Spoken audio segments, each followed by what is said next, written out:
¿Qué tal? ¿Cómo están, amigos? Los saluda Alfredo Castañeda de Heart and Health Coach. Y yo soy la doctora Mónica Félix. Y esta semana les vamos a platicar de Hipertensión arterial. hipertensión arterial, es correcto. Es un tema largo y desgraciadamente nos va a tomar bastantes episodios trabajarlo esto. Lo vamos a desglosar en 3 episodios distintos, de preferencia de la misma cantidad de tiempo cada uno. Esta semana vamos a empezar platicando por qué comer, qué no comer, por qué se ocasiona la hipertensión y cuáles son los efectos secundarios a largo plazo. Quédense con nosotros.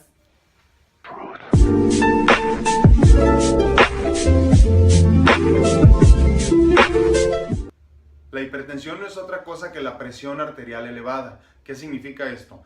Cuando tomas la medición de la presión arterial, cualquiera de tus brazos, extremidades, son 2 medidas las que estamos considerando, la sistólica y la diastólica. La ideal es 120/80, 120 sistólica, 80 diastólica. De ahí en adelante, de ahí para arriba es considerado hipertensión, ¿correcto, doctora? Exactamente, cuando tenemos elevaciones de más de 140/90, el paciente ya se considera hipertenso.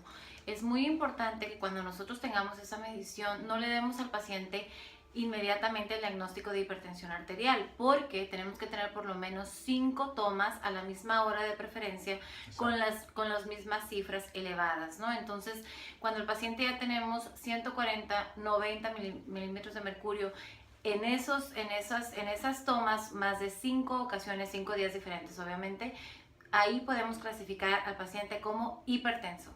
Dicho de otra forma, no porque un día de la semana, a las 5 de la tarde, después de un día arduo de trabajo, un viernes por la tarde, tuviste una presión arterial elevada, esto significa que seas hipertenso. Hay que llevar un control por lo menos por 5 días consecutivos a la misma hora para más o menos darnos una idea si una persona necesita medicamento. Ahora, primer punto en todo esto que vamos a platicar ahora, la primera línea de defensa nunca es el medicamento alópata.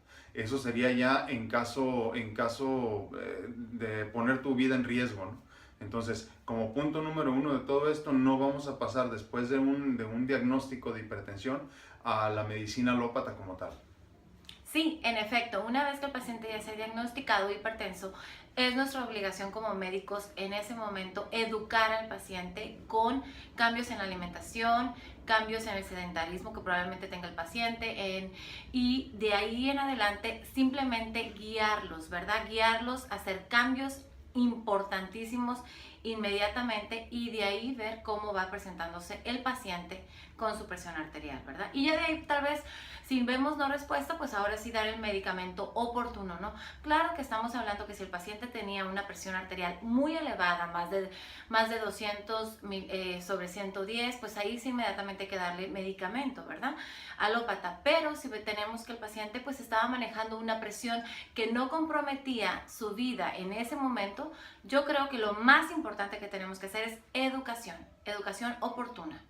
Ahora, muy importante comprender, la hipertensión sí tiene cura, no es una sentencia de toda la vida, ni es una sentencia de muerte tampoco. Habiendo comprendido eso como punto inicial, de ahí partimos con lo siguiente, lo más importante que ya hemos platicado en otros blogs.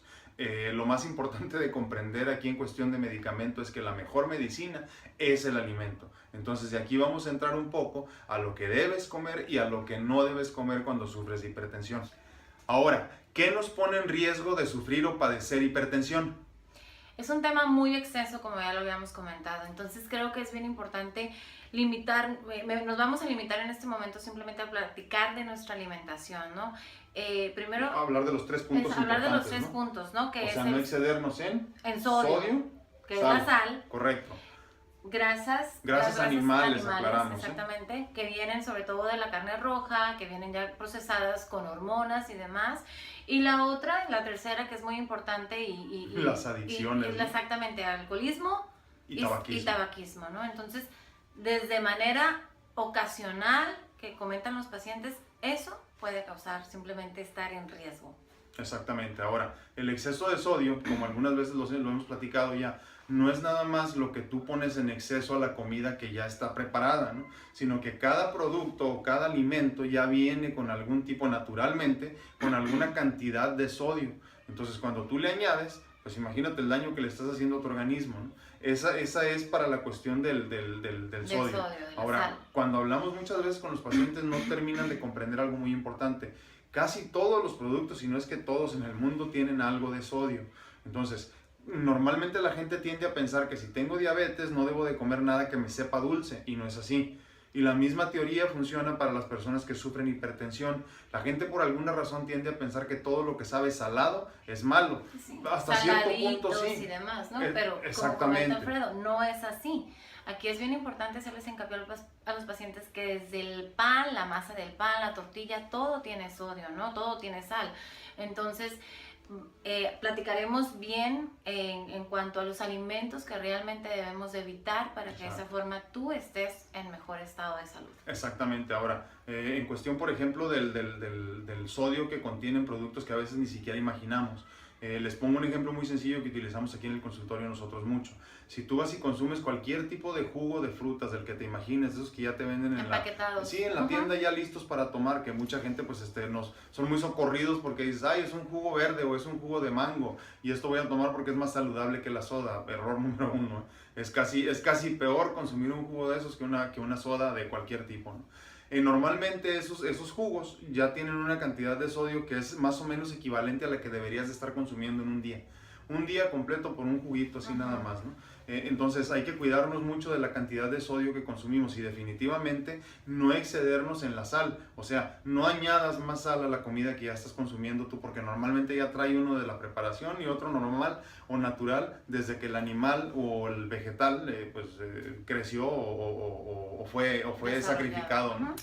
Como segunda causa tenemos las grasas saturadas, ¿no? Que tenemos ahí desde toda la comida chatarra, que si volteamos a la otra esquina, todo está lleno de pura comida rápida y ese es uno de los factores principales. Igualmente la grasa que se deriva de la carne roja, de la proteína animal, también nos puede llegar a afectar. ¿Por qué? Porque a veces todas están infiltradas con hormonas y demás, y eso es lo que también nos puede llegar a causar mucha hipertensión, ¿no? De ahí la importancia de la ley de Pareto, del plato de buen comer. 80% de comida como frutas y verduras de fácil digestión y solo el 20% de animales muertos, ¿no? Por decirlo de alguna forma así. Ahora, si decides hacer el cambio, muy pronto estaremos haciendo también videos del veganismo, ¿no? De lo sencillo que es convertirte por completo al 100% al veganismo, que es una opción muy sana para muchas personas que sufrimos problemas del corazón, del hígado, de los riñones, y es una manera muy sencilla de evitar, por ejemplo, un trasplante a largo plazo, ¿no? Ay, aunque entonces, no estés enfermo, o sea, simplemente nos da una salud más completa, ¿no? Siempre y cuando lo hagamos nosotros con una buena guía. Exacto. Mucha gente tiene ya entrando un poquito a temas que no son específicamente de esto, pero para dejarlo claro también, mucha gente tiene la idea ilógica y a veces también como que medio desconectada de la realidad de que solo utilizamos nosotros proteína animal o la proteína que necesitamos solo viene de los animales, y no es así. La proteína que nosotros requerimos puede venir también de muchas cantidades de granos, semillas, sí, de todo tipo de alimentos, frutas y verduras, brócolis, todo ese tipo de cosas. La soya es una muy buena también, y con muchos beneficios a largo plazo. Pero bueno, ese ya es parte de otro tema, ¿no? que en alguna otra oportunidad también tocaremos.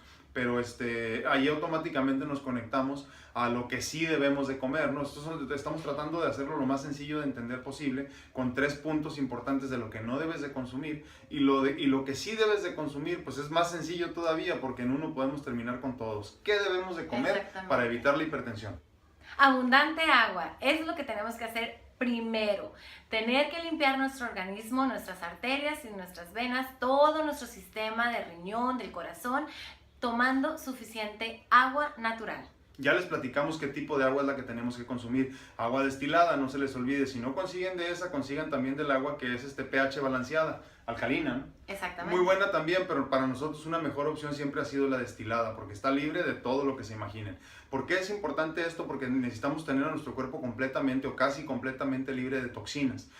Cuando tú consumes suficientes líquidos, como comenta la doctora, liberas a tu cuerpo de todo el exceso de toxinas que respiramos, que comemos, que muchas veces hasta tomamos, ¿no? En todo tipo de presentaciones ya ahorita ni siquiera las tienes que buscar mucho, y todo está contaminado porque así está diseñado el mundo de nosotros, ¿no? Entonces esa es la gran importancia que tiene consumir abundante agua. Segundo punto, frutas y verduras. Por favor, mínimo debemos de consumir de 4 a 6 porciones de frutas al día. Si creemos nosotros que no nos va a alcanzar el tiempo para estarlas consumiendo, entonces hay que suplir una cena o una comida o un desayuno con frutas y verduras. Sí, claro. Claro, y tienen que estar frescas. Sí, muy importante. Nosotros siempre les llamamos a las frutas de fácil transporte, es la fruta de mano, le llamamos nosotros, ¿no? Es difícil muchas veces llegar a la casa y partir jícama o papaya o sandía para llevar al día siguiente al trabajo. Pero no es nada difícil comprar un montón de kilos de, no sé, ciruela, por ejemplo, que está en temporada, naranja que está en temporada, manzana que está en temporada. Todo kiwis, cuenta, exacto. Todo eso que sea fácil de masticar en el camino, ¿no? Si vas al trabajo, si vienes del trabajo, si estás en el trabajo, es mucho más sencillo eso. Busquen alimento de mano, ¿no? De fácil transportación, y no pongan el pretexto de que porque no tuvieron tiempo de cortar, esa nada más la lavan y se la llevan, ¿no? Punto número 3. Ácidos grasos. Ocupamos ácidos grasos, que son el aguacate, pescado, todo lo que tenga alimentos ricos en alimentos omega 3. Sí, muy importante los suplementos aquí. Ya hemos platicado también de la astaxantin, por ejemplo, ¿no? Es un antioxidante, pero con una infinidad de beneficios, ¿no? También recomendamos mucho nosotros el aceite de krill. Hasta hace algún tiempo se recomendaba mucho el aceite de pescados de agua fría, ¿no? Como el salmón, que es el omega 3. Nosotros lo recomendamos por mucho tiempo y sentimos todavía que es muy bueno, nada más que hay un gran problema con esas pastillas. Son grandes y hay muchas personas, sobre todo mujeres, que no les gusta. Dije, sí, aparte te dejan un mal aliento y ese tipo de cosas, ¿no? En el caso del aceite de krill no sucede lo mismo, es una cuarta parte del tamaño de la pastilla y no te deja mal aliento, no se te pega en la garganta, no pasa todo eso, ¿no? Además que es una concentración, además que es una concentración de todos los omegas, ¿no? De todo el 3, el 6 y el 9, entonces yo creo que es todavía mucho mejor. Exactamente, entonces péguense mucho por favor al aceite de krill oil, ese lo pueden encontrar muy fácilmente en cualquier parte, y el astaxantin es un poquito más difícil de conseguir, pero tiene mucho mayores beneficios y les va a gustar mucho cómo se empiecen a sentir. Se trata de desintoxicar al organismo, si al organismo no lo desintoxicas como debe de ser, no va a funcionar como debe de ser. Y como punto número 3, una o dos de las cosas en este caso que nos ponen en un alto riesgo de padecer hipertensión, pues el tabaquismo y el alcoholismo. Ya todos sabemos de lo malo que es todo esto, doctor. Explíquenos un poquito cómo nos afecta y por qué debemos de dejarlo ya. Sí, lo tenemos que dejar en este momento ya, porque van endureciendo las arterias. Entonces, simplemente esa adicción nos va causando que nosotros no nos enfoquemos en nuestra salud como debe de ser. Pero tienes que hacer el cambio ya. ¿Por qué? Porque lamentablemente después va a ser muy tarde y ya vamos a tener más complicaciones de la presión. Hipertensión arterial, que simplemente es la muerte silenciosa. Sí, es como comenta la doctora, la cuestión del tabaquismo y del alcoholismo van de la mano con la arteriostenosis y la arteriosclerosis, ¿no? Nos hacen las venas un poquito más tiesas o menos fáciles de ser flexibles o menos fáciles de permitir pasar, por ejemplo, trombos, como platicábamos la semana pasada, y esto nos pone más en riesgo de perder la vida básicamente. Y también nos pone en riesgo de tener una presión arterial elevada por la cuestión del mismo endurecimiento y de la falta de flexibilidad, como comentamos, ¿no? Entonces es muy importante comprender por qué es tan malo tomar licor y fumar cigarros y todo tipo de tabaco, desgraciadamente, ¿no? Y sí, tristemente, para todos los que están de acuerdo con fumar marihuana, nosotros no estamos en contra, sobre todo si sufres de cáncer o algo así, ¿no? Pero desgraciadamente cuenta igual, los pulmones y el cuerpo se ven afectados de la misma manera cuando estás quemando cualquier tipo de planta, cualquier tipo de sustancia de ese tipo, porque el cuerpo se va a ver afectado de la misma manera. Y entonces, ¿cuáles pueden ser las complicaciones de sufrir hipertensión arterial por muchos años? Entre ellas tenemos, pues primero, una insuficiencia renal crónica, porque se da un estrechamiento de los vasos que tenemos a nivel de riñón y es ahí donde se ve dañado. Otro de los problemas es que nos puede dar aneurismas ya sea a nivel de cualquier arteria, porque se va haciendo como un abultamiento en el músculo de la arteria que va provocando ese mismo que vaya comprimiendo alguna estructura o algún órgano y de esa forma se provoca el aneurisma. También pueden haber cambios oculares, ya sea que pueden haber ceguera o algunas otras complicaciones. ¿Por qué? Porque porque se van estrechando, ¿no? Por la misma presión arterial que está tan alta, se van como reventando esas venitas, esas arterias que tenemos en los ojos y pues podemos perder hasta la visión, ¿no? Y entre ellas pues también tenemos problemas cardíacos, desde infartos, aterosclerosis y insuficiencia cardíaca congestiva. Sí, muy ¿verdad? importante entender eso, sobre todo. Hay muchas personas que no nos comprenden cuando les decimos cuídate, la cuestión de la hipertensión, porque puedes, o la presión arterial elevada, porque puedes terminar con trasplante de corazón. Y mucha gente se nos queda viendo con los ojos cuadrados porque no comprenden mucho lo que les decimos. Es muy sencillo de comprender. Cuando el corazón tiene que trabajar a marchas forzadas, por ser un músculo, empieza a crecer por necesidad. Entonces crece por necesidad, igual que el de un atleta por necesidad. En el caso de las personas hipertensas es más bien por una necesidad innata de tratar de resolver la falta de irrigación sanguínea, sobre todo a las extremidades, ¿no? Y al cerebro y todo eso. Empieza a crecer el corazón sin una razón aparente más que la que necesita para cubrir esos requisitos de irrigación sanguínea. El corazón, como está creciendo, no se convierte en un músculo fuerte, sino que más bien empieza a crecer y es un músculo blando, por decirlo de alguna forma. Lo que termina sucediendo es que llega un momento cuando el corazón ya no está palpitando como tal, más bien vibra, ¿no? Y ahí empieza la insuficiencia cardíaca. Y la insuficiencia cardíaca hasta ahorita tiene solo dos formas de tratarse. Una, células madres, que ya lo tenemos comprobado nosotros que funcionan. Y dos, trasplante de corazón. Entonces es muy importante comprender todos los riesgos que hay a largo plazo si no se trata uno la hipertensión. Y repetimos en este momento algo muy importante, ¿no? La medicina más importante y menos falible, pues es la alimentación, ¿no? Y está en manos de todos. Exactamente. Así es. Bueno, y con esto cerramos la primera parte de este largo tema de la hipertensión y cómo nos afecta en nuestro día a día. Vamos a tratar, como les comentábamos, de hacer otros 2 episodios más de esto porque creemos y entendemos que hay mucha desinformación y falta de información también en esto. Comprender desde el principio, como les decíamos, que no es una sentencia de muerte, que sí puede llevarte a la muerte si no es bien cuidado, que es más sencillo de resolver que lo que creemos. Muchas veces nada más dejar de comer lo que estamos acostumbrados a comer y irnos un poquito más a lo natural, ¿no? No se olviden de suscribirse al canal, por favor. Gracias por sus suscripciones, gracias por sus vistas. Canal es Heart and Health Coach, como ya saben ustedes. En Facebook búsquenos también como Heart and Health Coach y búsquenos también en Instagram como Heart and Health Coach. Subimos ahí pues cosas todos los días y en Facebook, pues en YouTube, por lo menos una vez a la semana, ¿no? Y a la doctora también búsquenla, por favor. En doctora Mónica Félix, Stem Cells Tijuana, bueno. Sí, y Células Madre Tijuana. Ahí la van a encontrar ahí en YouTube y en Facebook también. Y pues cualquier cosa estamos a la orden. Otra cosa que siempre me olvida comentarles y no quiero que se me pase esta vez, si tienen algún tema del que quieren que platiquemos, bienvenido, por favor, déjenlo ahí en sus mensajes, ya sea en Facebook, en YouTube, en Instagram, en donde quiera, algún tema que quieran que platiquemos o que aclaremos de alguna forma, pues nosotros con todo gusto, ¿no? Tratamos de hacerlo lo más posible, lo más fácil de entender posible. Lo más sencillo. Exactamente, lo más fácil de entender posible y dándole por el lado de la medicina alópata y la medicina naturista y sobre todo apoyándonos mucho por los suplementos, vitaminas, minerales y todas esas cosas que son esenciales para un buen funcionamiento de nuestro organismo.